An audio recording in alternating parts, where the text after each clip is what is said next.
Seminar लेंगे good touch, bad touch and health and safety and girls के लिए. So I request Rupa ma'am to please come up and take forward floor. Give her a big hand, everyone.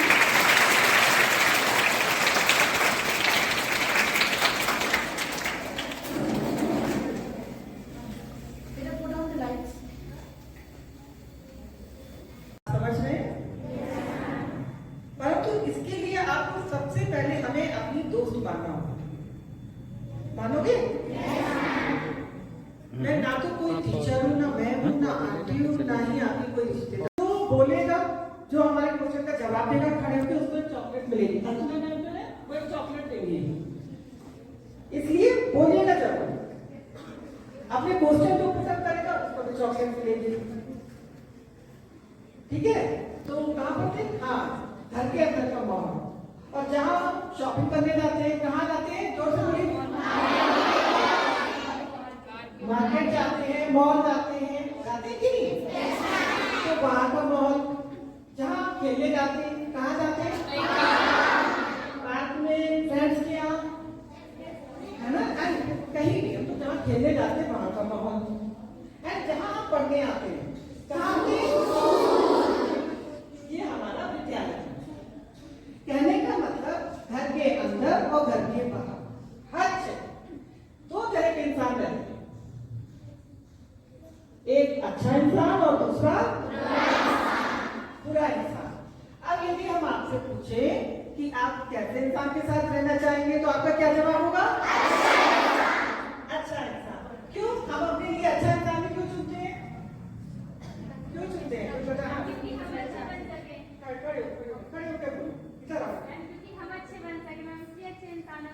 नहीं, हम तो अच्छे बन सकते हैं, लेकिन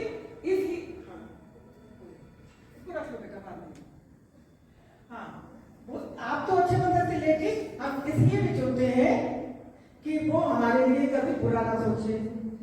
समझ रहे हो ना? हमेशा हमारे लिए अच्छा सोचे, हमारी सेफ्टी उसके साथ हो. इसलिए हम अच्छे इंसान को चुनते हैं.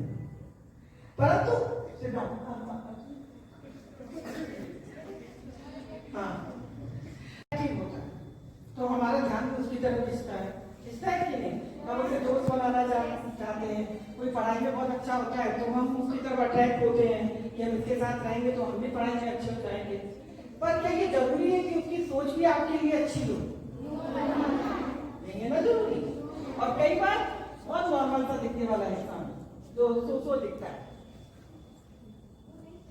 वो हमारे लिए बहुत बुरी भावनाएं रखता है. मतलब बहुत अच्छी भावनाएं रखता है, बहुत अच्छी भावनाएं रखता है, परंतु हम उसे अनदेखा कर देते हैं.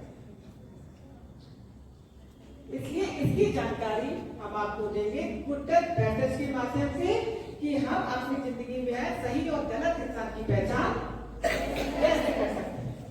तो गुड टच बैड टच में आने से पहले सबसे पहले हम आपको बताना चाहेंगे कि नॉर्मल टच क्या होता है. नॉर्मल टच क्या होता है? अच्छा, आप लोग एक दूसरे को टच कीजिए.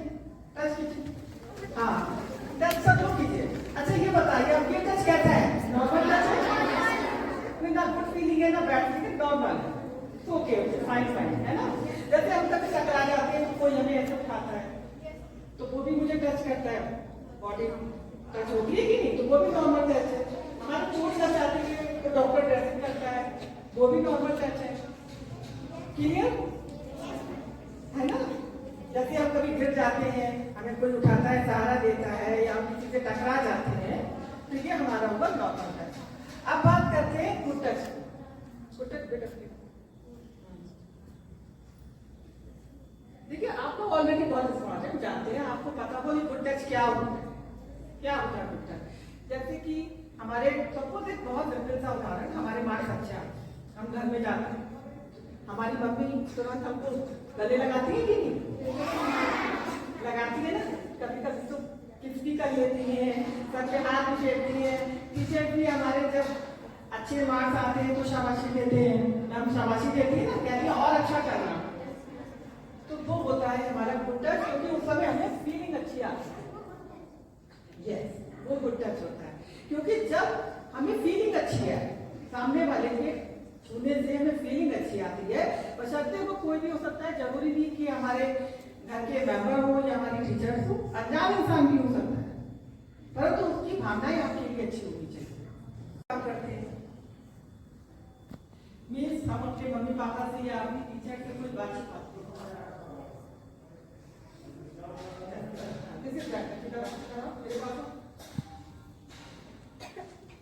उधर तक आवाज जा रही है ना? तो हमारी मम्मी हमारे कान में खींचती है कि नहीं? किसकी मम्मियाँ खींचती हैं? सबकी खींचती होगी, है ना? बाल भी खींचती होगी, भाई बहनों में लड़ाई होती है जब आप लोग आपस में लड़ते भी हो, मतलब कहने का मतलब हम चिमटी काटते हैं दूसरी लड़ाई में, इस तरह से बाल भी खींचते हैं, जब हमारी बॉडी पेन भी करती है, बॉडी पेन भी करती है, हमें चोट लग जाती है, हमारे खून निकलने लगता है, तो होता है बैक पेन। समझ लो, ये डॉल है बिल्कुल आप लोगों की तरह है ना? देखो आप लोगों की तरह तो चोटियां भी लटक रही है उसकी, है ना? बिल्कुल आपकी की साइज की चोटियां हैं, आपकी की तरह फ्रॉक पहने हैं, नोट देखो आपकी तरह है कि नहीं? देखो ठीक है, देखो ऐसी आईज, दो आईज, लिप्स, दो हाथ, दो पैर, एवरी पार्ट सेम है कि नहीं? परंतु हमारी बॉडी का कुछ पार्ट ऐसे होते हैं हमारी बॉडी के जिनके हम ना तो कभी नाम लेते हैं, ना हम कभी किसी से सुनते हैं और ना हम किसी को दिखाते हैं। बहुत ध्यान से सुनिएगा, आगे वाले बच्चे, पीछे वाले भी। जैसे कि हमारी बॉडी का पार्ट नंबर 1 दिख रहा है कि नहीं? पार्ट नंबर 2 समझ में आ रहा है सबको? एंड हंसने का नहीं, देखने का और समझने का पार्ट नंबर 3। ये 3 पार्ट्स हमारी बॉडी के ऐसे पार्ट्स होते हैं जिनको यदि कोई भी इंसान, यदि आपका फैमिली मेंबर भी आपके टच करता है सिवाय मम्मी और पापा के, तो वो होता है हमारा बैड टच। फैमिली का यदि कोई भी मेंबर या बाहर का कोई भी मेंबर आपको यहाँ पर टच करता है या यहाँ पर टच करता है या यहाँ पर टच करता है, तो वो होता है हमारा दूसरा बैड टच। तो हमें क्या करना है? जब कोई टच करे तो हमें क्या करना है? बोलिए, जोर से बोलिए। बोलना है, बताना है अपने मम्मी पापा को कि इस इंसान ने हमें यहाँ पे टच किया। क्योंकि यदि आप ऐसा नहीं करेंगे तो क्या होगा पता है? वो इंसान आपको बार बार टीज करेगा। समझ रहे हो? हो सकता है आपकी सिस्टर को भी करने लगे, आपकी फ्रेंड्स को भी करने लगे, आपकी दीदी को भी करने लगे। क्यों करने लगेगा? क्योंकि आप चुप रहे होंगे और फिर धीरे धीरे आपका ध्यान आपकी पढ़ाई से हट जाएगा, आपके मार्क्स कम आने लगेंगे आपके फ्रेंड से। तो क्या आप चाहते हो कि आप लोगों के साथ ऐसा कुछ हो? तो इसके लिए आपको क्या करना है? इसकी शिकायत तुरंत अपनी मम्मी से, और वो सब करते हैं। तो आप लोगों ने देखा होगा कि ट्रेन में बहुत सारे लोग होते हैं, बहुत से अजनबी लोग होते हैं जिन्हें हम नहीं जानते। ये जो एग्जाम्पल दे रहे हैं, लाइफ में बहुत सारे ऐसे इंसिडेंट इस तरीके बनते हैं, क्योंकि एग्जाम्पल हम एक ही दे सकते हैं इसलिए। तो बहुत सारे लोग बैठे, कई बार हमारे पास एक अंकल भी आके बैठ जाते हैं, बूढ़े अंकल भी बैठ जाते हैं, थोड़े से पापा की एज के भी बैठ जाते हैं। बैठते हैं कि नहीं? तो वो क्या करते हैं? बेटा आप नहीं आते, हाँ, तो क्या करते हैं वो कि जैसे वो बीच में बैठे हैं और आप लोग सिस्टर्स हो बैठे, वो कभी आपके कंधे पे हाथ रखेंगे। बेटा आप कौन से स्कूल में पढ़ते हो? पूछते हैं कि नहीं पूछते हैं? अच्छा पहले अपना नाम बताओ। आप वो नाम तो पूछ रहे थे, तो वो धीरे धीरे क्या कर रहे हैं? वो गालों पे हाथ फेरते जा रहे हैं, पूछते जा रहे हैं, गालों पे हाथ फेरते जा रहे हैं, आपके बालों पे कर रहे हैं। तो क्या ये हरकत हमें उन्हें करनी देनी चाहिए? नहीं करनी रहनी चाहिए ना। वो बातों में आपका दिमाग लगाएंगे, लेकिन हमें अलर्ट रहना है अपनी बॉडी के लिए कि वो हमारी बॉडी को टच ना करें। और अगर वो कर रहे हैं तो हमें जोर से क्या बोलना है, डोंट टच मी। यदि वो नहीं सुन रहे हैं तो दोबारा खड़े होकर बोलना है, डोंट टच मी अंकल। फिर चाहे वो कितने भी एजेड, आपके दादाजी की भी उम्र के हो, या आपके पापा की उम्र के हो, या आपके चाचा की, या आपके बेटे। आपको ये नहीं देखना है कि अंकल बड़े हैं तो हम डर जाए, नहीं हम कैसे, कहीं ऐसा ही हो जाए आपकी एज में ज्यादा कि हम छोटे होने के कारण दब जाते हैं अपनी आय को। आप देखते हैं कि हम तो इतने छोटे थे और ये अंकल इतने बड़े हैं, हमें नहीं कहना है, और बैठे रहते हैं और अपने आप को टॉर्चर करवाते रहते हैं। तो वहां पर हमें विरोध करना है। आपके साथ अगर मम्मी पापा हैं या भैया भाभी हैं, जो भी हैं, उनसे तुरंत शिकायत करनी है, करना है कि नहीं। फिर चाहे वो आपका घर का मेंबर हो या घर के बाहर का मेंबर। क्लियर? सारे बस क्लियर हो गए? ठीक है, अब हम थोड़ा सा दूसरे टॉपिक पे आते हैं, फैमिली। क्योंकि हमारी लाइफ में फैमिली और स्कूल, ये दो जगह ऐसी है कि हमारी लाइफ में बहुत इंपॉर्टेंट है। फ्रेंड्स, जो मतलब थोड़ी सी बड़ी टीनेजर है, उनके लिए मैं ये वाला मैसेज जाना है कि जब हमारी मम्मी पापा हमसे कहते हैं कि छोटे कपड़े मत पहनो, मोबाइल ज्यादा मत चलाओ, लड़कों से ज्यादा बातचीत, कहते कि नहीं?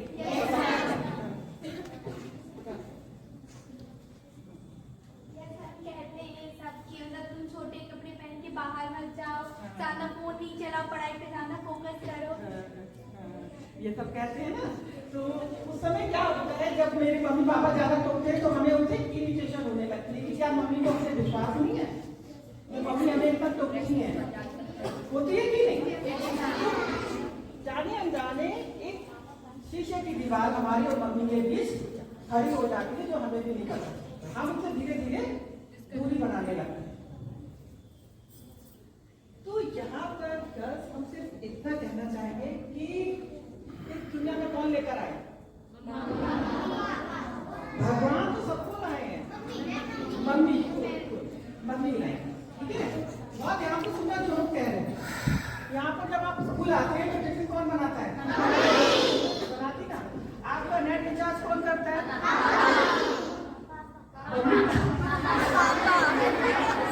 पापा करते हैं ना। आपको ब्रांडेड कपड़े कौन पहनाते हैं? मोटे वाले का बिल कौन भरता है?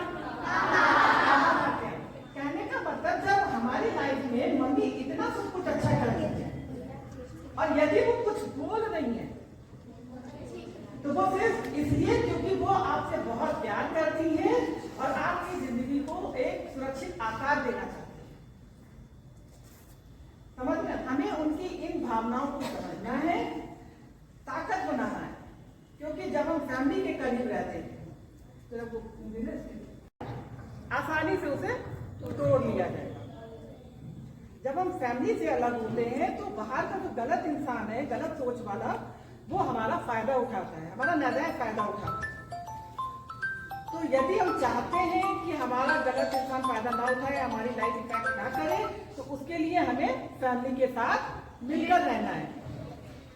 क्योंकि जब हम फैमिली के साथ होते हैं तो हम चाहकर भी वो गलत इंसान कितना भी जोर लगा ले वो हमें नहीं तोड़ सकता।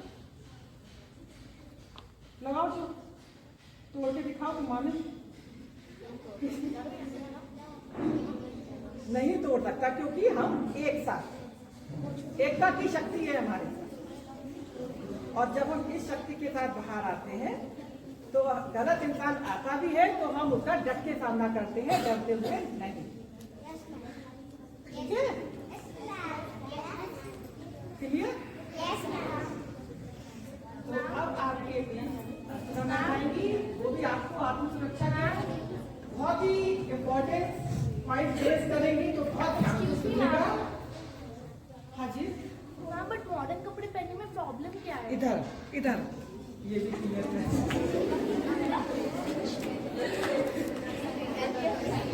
बेटा हर चीज की एक लिमिट होती है। मॉडर्न कपड़े आप मतलब आजकल की जनरेशन जो होती है लिमिट से बाहर जा रही है, पूरी बैग ऑफ शोल्डर, ये हमारा इंडियन कल्चर है। इतने शॉर्ट्स, क्या हम सिर्फ यही पहन के अच्छे लग सकते हैं? ये बताइए इस ड्रेस में या मेरी ड्रेस में या मैम की ड्रेस, मैम का सूट कितनी मैम मतलब वो लग रही है, अट्रैक्टिव लग रही है, तो क्या इसमें कोई प्रॉब्लम है जो आप लोग पहने? मॉडर्निटी कपड़े में नहीं बल्कि अपने विचारधारा, अपनी इनर क्वालिटीज में आती है। हमें अपनी उन्हीं डिग्निटी को, उसी क्वालिटी को पहचानना है। आप लोग को देख के कुछ भावुक पंक्तियां हमारे अंदर आ रही हैं, समझ रहे हो ना बेटा कि मॉडर्न, अब जैसे आपका ये तो चलो ठीक है, अब ये इतने शॉर्ट्स पहनना, ये तो है ना, बैकलेस या ऑफ शोल्डर पहनना, लिमिट हो। मॉडर्न कपड़े में कोई बुराई नहीं है, पर हमारी उससे ज्यादा इंपॉर्टेंट लगती है कि हमारी भावनाएं अच्छी होनी चाहिए। ठीक है सर?